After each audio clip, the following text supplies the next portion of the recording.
ইতালির রাজধানী রোমে একই পরিবারের ৩ বাংলাদেশিকে হত্যার ঘটনায় সামনে আসছে নতুন নতুন তথ্য। তদন্তকারীদের ধারণা, নিহত গৃহবধূর প্রতি একতরফা আসক্তি থেকেই এই হত্যাকাণ্ড ঘটিয়ে থাকতে পারেন প্রধান সন্দেহভাজন শাহাদাত হোসেন। ঘটনার আগে সামাজিক যোগাযোগ মাধ্যমে দেয়া তার একটি পোস্টও তদন্তে গুরুত্বের সঙ্গে বিবেচনা করছে ইতালির পুলিশ।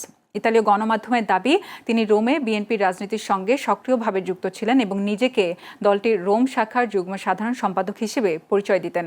এই তথ্যের ভিত্তিতে তার রাজনৈতিক যোগাযোগ, পরিচিত জন ও সম্ভাব্য সহযোগীদের বিষয়েও তদন্ত করছে ইতালির পুলিশ। তবে হত্যাকাণ্ডে কোনো রাজনৈতিক সংগঠনের সম্পৃক্ততার প্রমাণ মেলেনি বলে জানিয়েছে কর্তৃপক্ষ।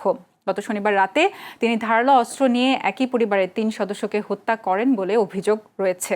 হামলায় আহত পরিবারের ছেলে বর্তমানে হাসপাতালে চিকিৎসাধীন। অভিযুক্ত শাহাদাতকে গ্রেফতারে দেশজুড়ে অভিযান চালাচ্ছে ইতালির পুলিশ।